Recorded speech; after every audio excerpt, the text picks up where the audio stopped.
Hi, you're watching RTV, and this is the Reclaim the Night March.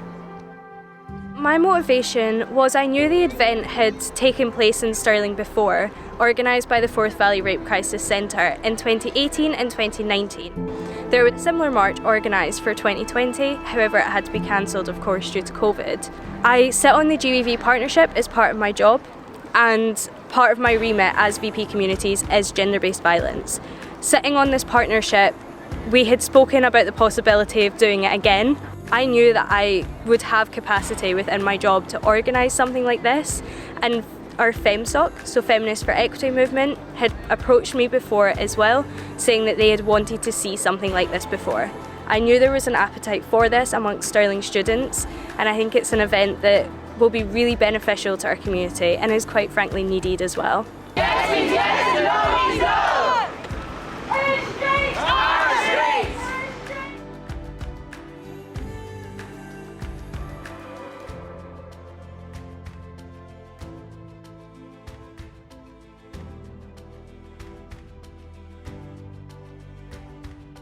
Thank you all so much for coming. If you came to the march and left before this, if you came just for this part of the event, or if you came for the full event. I hope it sends a message of solidarity in a way, because gender-based violence exists everywhere, but Reclaim the Night is all about women's solidarity and people's solidarity to each other, and saying that we're not going to stand for any sort of violence or harassment. So I hope that's the message that comes through loud and clear.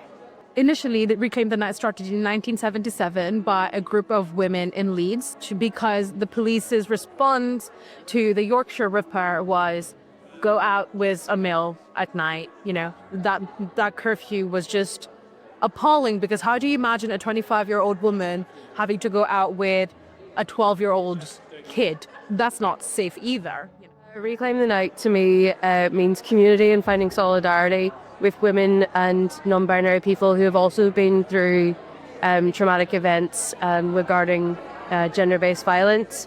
And it's about growing together as a community, healing together, and then also finding a safe space so we can talk about it and then hopefully make a safer community in Stirling.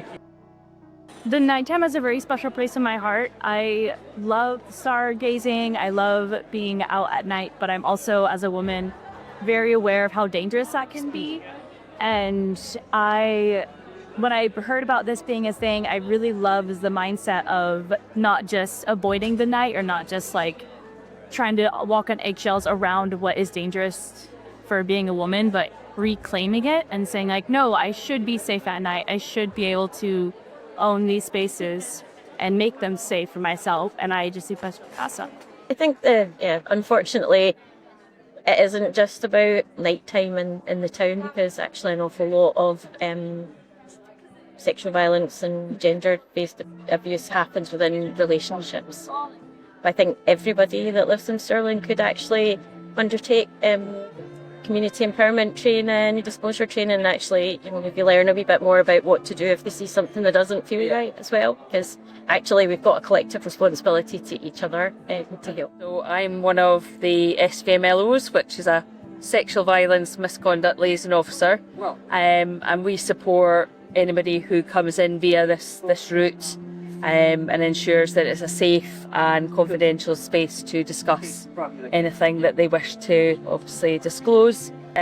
So as a student, obviously there's lots of different supports, but externally things like potentially police, women's aid, rape crisis, and we've got good relationships with all those different sort of external agencies as well.